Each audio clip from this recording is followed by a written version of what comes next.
이번 차시에서는 건축물 공사에서 마감 공사에 해당되는 전반적인 내용을 종합적으로 안내해드리는 그런 시간이 되도록 하겠습니다. 우리 교재를 보시면은 마감 공사 편과 관련된 첫 번째 페이지가 나오고요.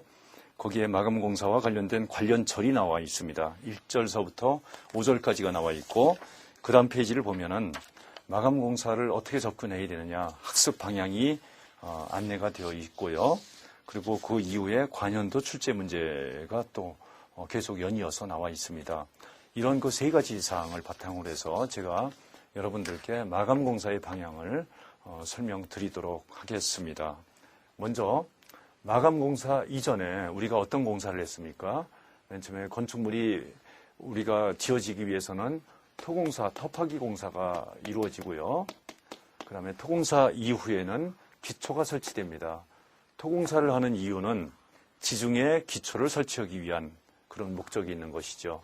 그러니까 토공사가 완료되면은 그 다음에 기초공사, 그 다음에 기초공사가 완성되고 나면은 그 다음에 골조공사가 진행이 됩니다. 이 골조공사는 주로 RC공사가 주 골조를 이루는 경우가 있고, 또 어떨 때는 철골이 그 골조를 이루는 경우가 있고, 또 어떨 때는 현장에서 타설된 콘크리트가 아닌 공장 타설, 프리캐스트 콘크리트, PC 부재로 골조를 이루는 공사가 진행되기도 합니다. 이런 토공사, 기초공사, 골조공사를 선행공정으로 해서 그 이후에 진행되는 공사가 바로 마감공사이다.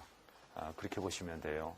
그런데 이 마감공사는 우리 건축공사 표준시방서에 보면은 한 15가지 이상의 그 세부 공정으로 나누어져 있어요. 여러분들이 표준시방서에 나와 있는 내용을 두루두루 섭렵하기 위해서는 굉장히 많은 노력이 필요하고 또 비효율적인 면이 많이 존재하게 됩니다. 예를 들면은 작업자한테만 맡겨도 되는 공정을 우리가 세세 시시콜콜하게 내용을 우리가 표준시방서를 보면서 공부할 필요까지는 없어요. 물론 상식적으로 알고 있을 필요는 있겠지만은 시간 제약을 받고 있는 여러분들 입장에서는 좀 더 가능성이 있는 중요한 부분에 시간과 노력을 집중 이렇게 투입하는 그런 지혜가 좀 필요하게 됩니다. 그래서 그 내용을 지금부터 마감공사를 어떻게 접근할 것인가 여기에 대해서 말씀을 드리겠습니다. 자, 우선 마감공사 하면은 우리 교재에는 마감공사를 5개의 절로 구분하고 있습니다. 5개의 절. 첫 번째로는 조적공사, 그 다음에 석공사, 그 다음에 타일공사. 이런 내용이 1절에 나와 있고요. 2절에서는 방수공사. 세 번째는 미장공사 또는 도장공사. 그 다음에 5번째는 단열. 그 다음에 차음. 그 다음에 수장공사. 그 다음에 이제 마지막으로서는 창호 및 기타공사. 이렇게 분류를 하고 있습니다. 자, 여기에서 조적공사, 석공사, 타일공사를 이제 먼저 제시를 좀 하고 있습니다. 그러면서 앞으로 여러분들이 아실 거는 현장에 투입되는 조적공사를 담당하는 업체는 어떠한 등록을 한 전문건설업체인가, 석공사는 어떤 자격을 갖춰야 되고, 타일공사를 하는 업체는 건산법상 어떤 업자로 등록이 되어야 할 것인가, 그런 관점에서 여러분들이 각각의 그 마감공정과 관련된 그 시공 자격에 대해서 여러분들이 그 법규와 연관된 그런 공부를 하신다면은 이건 실무 능력이나 아니면 수업 능력에 모두 다 도움이 되는 방법이 될 것입니다. 그래서 제가 중간중간 앞으로 이런 공사에 대한 본론을 강의할 때 어떤 업자가 이 공사를 할 수 있을 것이다 라는 점을 건설산업기본법이나 각종 관련법을 근거로 해서 제시할 때가 있을 겁니다. 아마 좋은 참고가 될 거예요. 자, 그러면은 우리가 표준시방서상에는 이거보다 더 많은, 이거에 한 3배 이상 많은 마감 공정이 많이 있습니다. 그런데 우리 교재에는 그 중에서 중요한 내용들만 이렇게 뽑아놨어요. 그렇다고 함부로 생략된 것은 하나도 없습니다. 그래서 최소한 집을 짓는 엔지니어라면은 이 정도의 마감 공정은 알고 있어야 된다라는 측면에서 특히 초고층 빌딩을 담당하는 고급 건축 엔지니어라면 이 정도는 알아야 된다는 차원에서 수준을 높여놓은 것입니다. 자, 이 중에서 가장 중요한 공법은 어떤 것이냐? 1번 순위를 정하라고 한다면 방수공사를 꼽을 수 있어요. 물이 새는 집은 더 이상 집이 아닙니다. 건축물을 용기라고 봤을 때, 또 물이 들어와서는 안 되는 어떤 그릇이라고 봤을 때, 그 그릇의 뚜껑에 해당하는 부분이 방수공사가 돼요. 지붕에서 물이 샌다면은 그 건물은 아무리 골조가 잘 지어진 건물이라 할지라도 의미가 없습니다. 불량한 건물이 된다는 뜻이에요. 그래서 방수공사가 가장 중요하다. 1순위로 중요하다. 이거는 매회 한 문제 이상 출제가 된다. 그렇게 보기 때문에 여러분들이 방수공사를 공부하면은 그 학습한 노력은 배신을 하지 않습니다. 시험장에서 실력 발휘를 하는데 바로 여러분들이 써먹을 수가 있죠. 그 다음에 이제 두 번째로 중요한 거는 이 부분이 될 수 있어요. 단열공사, 차음공사, 수장공사. 여러분들 집을 지었는데 공사비가 상당히 싸게 들었어. 그런데 나중에 건물을 사용하는 과정에서 난방비가 많이 들고 냉방비가 많이 들고 이런 집은 나중에 집값이 없습니다. 누가 그런 집을 사겠습니까? 내가 살고자 할 때 내가 사는 집을 내가 진다면은 단열에 대해서 무척 신경을 쓰죠. 왜 그렇습니까? 라이프 사이클 코스트 중에서 유지관리비를 절감하기 위해서 우리는 잘해야 되는 마감 공사가 바로 단열 공사이기 때문에 그래요. 그 다음에 차음 공사. 이 차음은 뭐냐면 소리를 차단하는 공사입니다. 소리를 차단하는 방법은 바닥판을 두껍게 만드는 방법이 있고 부드럽게 만드는 방법이 있어요. 그래서 그 차음공법에 대해서 우리가 알아야 됩니다. 이거는 민원과 직결이 돼요. 민원. 그 다음에 이웃 간의 그 분쟁의 소지가 되기도 합니다. 이런 차음 성능은 매우 중요한, 공동주택에서는 매우 중요한 성능이 됩니다. 그래서 단열과 차음, 이건 사회적인 문제가 되고 있어요. 이웃 간의 분쟁으로 인해서 살인까지 벌어지는 이런 아주 그 참혹한 그런 결과까지도 빚을 수 있는 게 건축물에서 차음 성능이 떨어질 때이다. 그렇게 볼 수가 있어요. 그래서 이 부분에서 출제가 많이 되고 있습니다. 1년에 한 문제 이상은 꼭 출제가 되고 있어요. 1년에 3번 시험을 치르는데 그중에 한 번씩은 차음 공사에 대한 게 나온다. 이제 그렇게 봤을 때 굉장히 중요한 거죠. 그 다음에 수장공사. 수장공사에서는 여러 가지 바닥, 벽, 천장공사 이 3가지를 합해서 수장공사라고 합니다.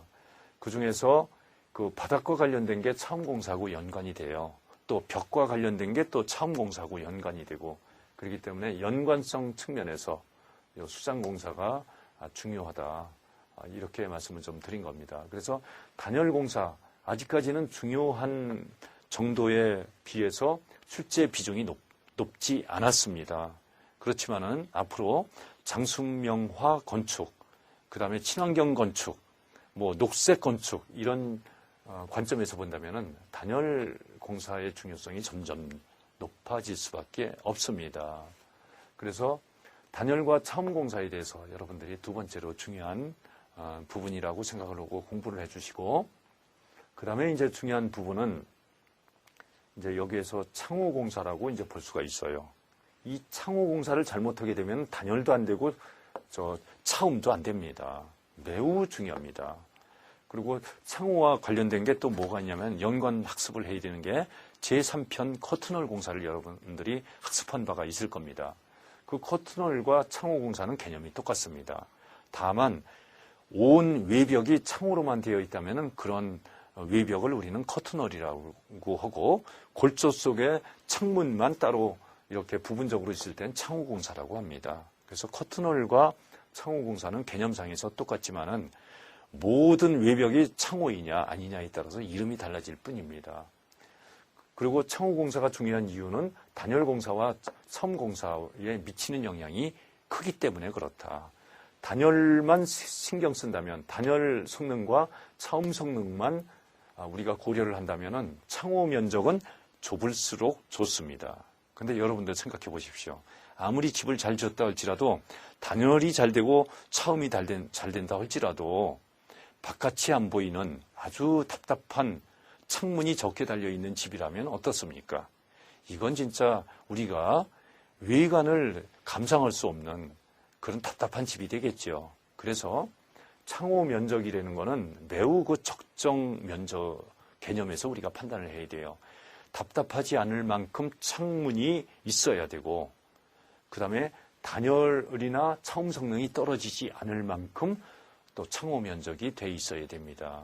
그래서 상당히 그 적정 개념이 필요한 그 공사가 창호 공사라고 이제 봅니다. 창호는 크게 세시와 유리로 이렇게 구분이 되어 있어요. 그래서 유리에 대한 걸 여러분들이 알아야 되고, 세시에 대한 거 알루미늄이냐 강제이냐 아니면은 복합 창호이냐 뭐 이제 창호 세시이냐 뭐 이제 그런 부분을 여러분들이 학습을 해야 됩니다. 그래서 이 부분이 세 번째로 중요한 그런 그 학습 부문이라고 볼 수 있어요. 자, 그러면 나머지를 봅시다. 조적공사, 석공사, 타일공사. 가장 흔하게 이루어지는 게 조적공사인데, 이 조적공사는 여러분들이 공부를 할 때 이 조적조로 된 건축물을 대상으로 조적공사를 여러분들이 공부해서는 안 됩니다. 조적조로 우리가 건축물을 질 수 있는 집은 3층 이상이 되지를 못합니다. 그러니까 벽돌로 짓는 집은 벽돌을 내력벽으로 하는 건축물은 3층 이내에서만 허가가 가능합니다. 왜냐하면 지진이 났을 때 벽돌로 지은 집은 그대로 Y가 되기 때문에 그래요. 수평력에 취약한 건축 재료가 조적재입니다. 벽돌, 블록 이런 조적 재료가 지진에는 아주 취약하기 때문에 3층 이상은 이런 그 조적조 건물을 짓지 못하도록 그렇게 규제를 하고 있습니다. 그러니까 그런 그 저층 건축물을 대상으로 하는 조적공사가 아니라 뭐 방수 보호벽을 쌓는다든지 아니면은 칸막이 세대 경계벽을 쌓는다든지 이런 비내력벽 그런 측면에서 또 지하 외벽을 이중벽으로 쌓는다든지 할 때 그런 차원에서의 그 조적벽 개념으로 여러분들이 공부를 하실 필요가 있고요. 그다음에 석공사하면은 건물 외부에 돌을 붙이는 그런 공사입니다. 물론 바닥에도 붙이고 내벽에도 붙입니다. 그렇지만 우리가 기술사 학습에서는 주로 외벽에 석재판을 붙이는 공법에 대해서 이렇게 공부를 하게 됩니다. 이 부분은 한 2년에 한 번 정도씩은 출제가 됩니다. 6번에 한 번 정도지요.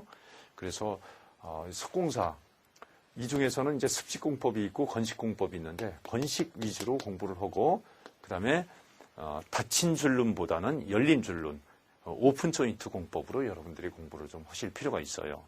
그다음에 타일 공사는 외장 타일이 있고 내장 타일이 있는데 외장 타일은 더 이상 시험에 나오지 않습니다. 그런 집은 지을 필요가 없고 지을 가치도 없기 때문에 그렇습니다. 과거 10년 동안은 외장 타일 부분에서 시험 문제가 많이 나왔는데 앞으로는 나와서는 안 되는 문제가 됩니다. 사계절이 뚜렷한 우리나라에서 외벽을 타일로 마감을 하게 되면 하자투성이가 될 수밖에 없습니다. 겨울철에 동결융에 의해서 타일이 박락될 수가 있고 그런 하자는 점점 한 번 타일 한 장이 떨어지면 그 주변으로 번져나갑니다. 그렇기 때문에 외장 타일은 시험 문제에 나올 수가 없어요. 시험 문제에 나온다면 내장 타일. 그리고 여러분들이 현장에서 공사를 하더라도 내장 타일 공사가 대부분입니다. 물론 타일 공사도 바닥에다가 타일을 붙일 때가 있습니다. 그렇지만은 이제 그런 시설물들은 극히 부분적이에요. 뭐 이렇게 그 고급 건물이나 아니면 소형 건축물에서 그 바닥을 후레싱 타일로 이렇게 500각짜리, 600각짜리 그 큰 타일을 바닥에다가 석재판 대신에 붙일 때가 있어요. 그런데 이제 그런 것들보다는 타일 공사는 이제 벽체에 붙이는 타일 공사. 그 벽은 외벽이 아니라 내벽이라는 거. 그런 관점에서 조적공사, 석공사, 타일 공사를 여러분들이 접근하시면은 공부할 양이 그렇게 많지 않습니다. 자, 그 다음에 그래서 이제 다시 한번 정리를 합니다. 조적공사는 지하 외벽에 대한 이중벽, 그 다음에 지상층일 때는 칸막이벽, 아파트에서 칸막이벽을 그 시멘트 벽돌로 쌓지 않습니까? 그 다음에 이제 방수층에 대한 방수 보호벽, 그런 차원에서 조적공사를 여러분들이 공부해 주시고, 석공사는 외장 마감을 할 때 석재판 공사, 여러분들이 공부를 해주시면 됩니다. 물론 석재판은 내벽에도 붙고 실내 바닥에 설치가 되기도 하지만 그런 데서는 하자가 발생되질 않아요. 주로 건축물 외벽에서 문제가 좀 되고 있습니다. 그리고 석재판이 외벽에 붙는 건축물은 대부분 10층 이하의 저층 건축물이에요. 그렇기 때문에 석공사가 허구한 날 매회 시험에 나올 일은 없습니다. 보통 한 2년에 한두 번 정도, 그러니까 6번에 한두 번 정도 출제되는 비중으로 나오니까 여러분들이 그중에서 건식공법, 피널공법이라든지 오픈조인트 공법 이런 거 위주로 공부를 하시면은 충분한 학습량이 될 겁니다. 그리고 타일공사는 내벽에 대한 내장 타일 위주로 공부를 해라. 부착 강도 증대 방안, 그게 제일 중요합니다. 그 다음에 이제 미장 도장 공사에서 도장 공사는 굉장히 어려워요. 도장 공사는 아주 어렵습니다. 도장재, 도료 같은 경우에는 굉장히 그 화학을 우리가 많이 공부해야만 알 수 있는 그런 전문 용어를 많이 사용하고 있습니다. 그렇기 때문에 그렇게 어려운 그 전문적인 용어로 출제될 일은 도장 공사에서 없어요. 단지 여러분들이 공부를 한다면은 도장 공사는 어떤 자격을 가진 업자가 공사를 해야 되고 어떤 숙련도를 가진 작업자가 취급을 해야 되고 그 다음에 검사 방법은 어떤 방법이 있고 그리고 불량이 발생된다면 그 불량 결함의 유형은 어떤 유형이 있는지 그래서 도장 공사에 대해서는 결함의 유형에 대해서만 여러분들이 주목을 해 주십시오. 그 다음에 미장 공사에 대해서는 여러 가지 미장 공사가 있습니다. 우리 표준시방서 보면은 회반죽에 의한 미장 공사도 나와 있어요. 그 다음에 이런 동물 털을 집어넣어서 이렇게 미장 재료를 사용하는 부분도 나오지만 그런 부분은 이제는 거의 사용을 안 합니다. 전통 가옥 위에는 사용을 안 해요. 그렇기 때문에 주로 시멘트 모르타르를 이용한 미장 공사 위주로 여러분들이 공부를 해주시고 그 다음에 2013년 건축공사 표준시방서 버전서부터는 재물 마감이라는 게 좀 이렇게 추가가 됐어요. 그래서 재물 마감에 대한 교재 내용을 여러분들이 전략적으로 공부를 해주신다면은 미장 공사와 관련된 학습 내용은 충분히 커버가 될 겁니다. 그 다음에 여러분들이 나머지 기타 공사에 대해서는 또 언급을 이 시간에 좀 이렇게 생략을 좀 하도록 하겠습니다. 그래서 정리를 하면은 여러분들이 마감 공사에서 제일 중요한 거는 방수 공사이다. 방수 공사하면 부위별로 접근하는 거. 부위별로는 지붕 방수가 있고 지하 외벽 방수가 굉장히 중요합니다.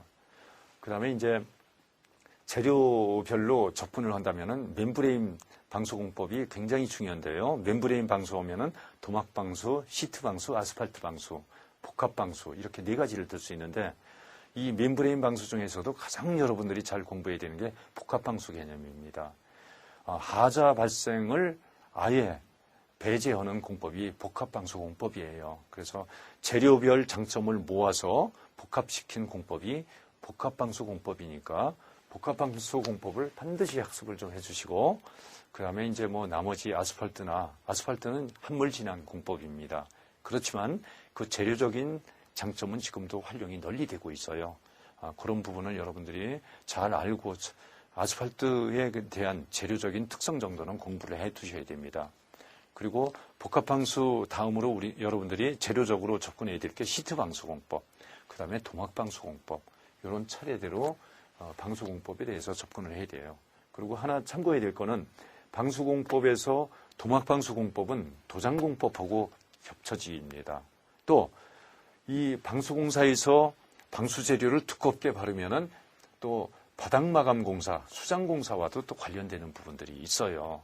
이제 그런 부분들의 그 연관성이라든지 관련성을 여러분들이 한번 이해를 해나가면서 공부를 한다면은 굉장히 흥미 유발도 되고 재미있는 부분도 될 겁니다. 자, 이렇게 해서 마감공사에 대한 학습의 방향을 여러분들께 종합적으로 좀 말씀을 좀 드렸어요. 이어지는 내용은 제가 이 마감공사가 그렇다면은 이제 기술사 학습, 건축 시공 기술사 공부를 하는 분들께 가이드가 되기 위해서는 실제로 어느 정도의 그 출제 비중을 가지고 있느냐, 이 부분을 얘기 안 할 수가 없어요. 그 다음에 기술사 수험자가 아니더라도 출제 비중이 높다는 거는 현업에서 그만큼 주목되고 있는 공정이다. 이렇게 연계를 시켜서 우리가 이해를 하시면 도움이 될 겁니다. 자, 마감공사가 지금까지 종합적으로 2000년도 60회 시험을 시작으로 해서 이렇게 통계를 내보니까 마감공사가 얼마나 차지를 하고 있느냐. 보통 총 전체에서 차지하는 출제 비중이 한 16% 정도 됩니다. 16%. 그런데 5년 동안의 통계, 10년 동안의 통계, 15년 동안의 통계, 그 이상의 통계를 쭉 내보니까 시작은 항상 10%에서 시작이 됐는데 점점 높아져가지고 지금 현재는 16%까지 출제 비중이 높아졌어요. 무엇을 뜻하느냐? 앞으로 기술사 문제가 어렵게 출제가 된다면은 어렵게 출제가 되면서 출제 비중도 점점 올라가는 게 마감 공정이다. 그렇게 봐야 됩니다. 그래서 마감 공사는 앞으로 계속 공부해야 될 분야가 더 늘어날 수밖에 없습니다. 왜냐하면은 건축 재료의 발전 속도가 점점 빨라지고 이런 발전된 자재를 계속 업그레이드해서 새로운 공법이 생겨나고 있어요. 그렇기 때문에 마감 공사의 비중은 앞으로도 계속 진행형으로 높아질 것이다. 그리고 최근 10회 동안의 그 평균 비중은 몇 %이냐. 우리 교재에 제가 안내를 했다시피 104회에서 113회까지 제가 통계를 내봤더니 이때 그 평균 출제 비중이 18%가 나왔어요. 18%. 그러니까 앞으로는 말이죠. 회차가 거듭될수록 이거 평균 16%가 이거는 전체 출제 비중이고요. 이거는 최근 10회 동안의 그 출제 비중입니다. 그러니까 앞으로는 16%에서 18%를 향해서 가파르게 계속 출제 비중은 높아질 것이다. 이렇게 예측을 해볼 수가 있어요. 그리고 제일 그 출제 비중이 점점 높아질 수밖에 없는 거는 직전에 설명드린 바와 같이 단열공사, 차음공사 이쪽 부분에서 출제 비중이 급격하게 많이 늘어날 겁니다. 그 다음에 또 뭐냐면은 방내화공사가 있습니다. 방화공사, 내화공사. 이 부분이 여기에 이제 포함이 되는데요. 이건 방화라든지 내화라는 건 뭐예요? 화재가 일어났을 때 화재의 확산을 방지하기 위한 게 방화공사가 되는 것이고요. 화재가 일어났을 때 마감재가 화재 열에 견딜 수 있도록 하는 게 내화공사예요. 내화공사. 근데 이 부분이 굉장히 앞으로 비중이 높아질 걸로 예상이 됩니다. 해마다 겨울철이 되면은 심각한 화재 사고가 일어나요. 예를 들면은 건축물 외벽에다가 단열 공사를 했는데 그 단열재가 불에 잘 붙는 자재일 때는 어떻게 됩니까? 화재가 일어나면 삽시간에 1층에서 화재가 일어나면은 꼭대기층까지 불길이 치솟는 그런 참혹한 화재 현장이 되기가 쉽습니다. 그래서 앞으로 단열 공사를 할 때는 단열 성능만 생각해서는 절대로 안 됩니다. 어떤 성능을 생각해야 돼요? 방화 성능을 가져야 됩니다. 단열재는 불이 타지 말아야 된다. 그러면은 왜 불에 타는 단열재를 현재 쓰고 있을까요? 값이 싸기 때문에 그렇습니다. 그리고 열 전도율이 굉장히 낮기 때문에, 좋기 때문에 쓰고 있는 거예요. 그런데 아무리 열 전도율이 우수하다 할지라도 불에 타면은 방화 성능이 없어지게 됩니다. 그렇기 때문에 앞으로는 좀 단열 성능이 떨어지더라도 방화 성능을 가진 자재를 가지고 단열 공사를 하도록 이렇게 점점 법이 복잡하고 어렵게 되어질 것입니다. 그러면서 단열재의 값은 올라가게 될 겁니다. 그 가운데서 우리 건축기술자들은 많은 고민을 해야 돼요. 경제성도 고민해야 되고 방화 성능도 고민해야 되고 단열 성능도 이렇게 고민해야 되는 서로 상충적인 요소를 우리가 종합적으로 판단을 해야 되는 아주 고급진 엔지니어링 활동을 해야만이 우리가 단열 성능, 그 다음에 방화 성능, 뭐 이런 성능을 우리가 골고루 충족시킬 수 있게 되겠죠. 그래서 앞으로는 단열공사, 차음공사, 방내화공사 비중이 급격하게 높아질 걸로 생각이 돼서 결국에는 앞으로 5년 후에는 출제 비중이 20%까지 좀 될 가능성이 있지 않을까. 이거는 제가 장담하는 말입니다. 그러니까 여러분들이 앞으로 전략적으로 공부할 때는 단열공사, 차음공사, 방화공사, 내화공사 이런 부분 여러분들이 굉장히 중요하게 취급해야 된다는 그런 힌트를 반드시 잊지 말고 명심하셔야 됩니다.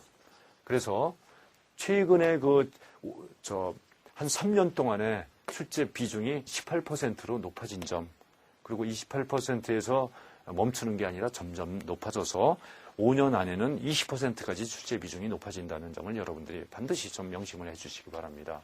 그렇다면은 우리가 기술사 학습에 필요한 게 토공사, 기초공사, 그 다음에 골조공사, 마감공사가 있는데 토공사와 기초공사가 보통 출제 비중이 15% 정도 됩니다. 근데 토공사, 이거는 전문 토목공사 영역이에요. 우리 건축 엔지니어가 가장 어렵게 생각하는 게 토목입니다. 토목. 근데 이 토목공사에서 가장 많은 뭐가 발생합니까? 안전사고가 발생이 돼요. 그래서 이쪽 부분도 올라갈 예정입니다. 비중이 높아질 예정이에요. 그렇지만 토공사, 기초공사보다 비중이 앞으로 더욱 가파르게 높아지는 부분이 바로 건축 고유의 그 공종인 마감공사이다. 이렇게 봤을 때 여러분들이 어떻게 유한된 시간 자원을 어떻게 분배해서 공부할 것인가, 그 현명한 판단이 생각이 돼요. 그래서 여러분들이 전체 비중 16%, 현재 최근 3년 동안의 비중이 18%, 그렇지만 앞으로는 더 올라간다라는 것. 그 다음에 시험 문제가 어려워진다면은 마감공사 문제가 어려워지고 토공사 부분이 어렵게 출제가 될 겁니다. 여기에 대비해서 여러분들이 최소한 교재에 나온 정도, 우리 교재 내용은 현재 이렇게 정부에서 고시한 표준시방서 내용만 실어놓은 게 아닙니다. 앞으로의 그 발전 추세와 관련된 공법, 그 다음에 건설 자재, 이런 내용을 모두 다 담고 있어요. 그래서 앞으로 이 개정판이 나오기 전까지는 최소한 앞으로 5년 이내까지는 이 교재 가지고 여러분들이 효율적인 학습을 하는 데는 모자람이 없을 거라고 감히 말씀을 드리고 싶어요.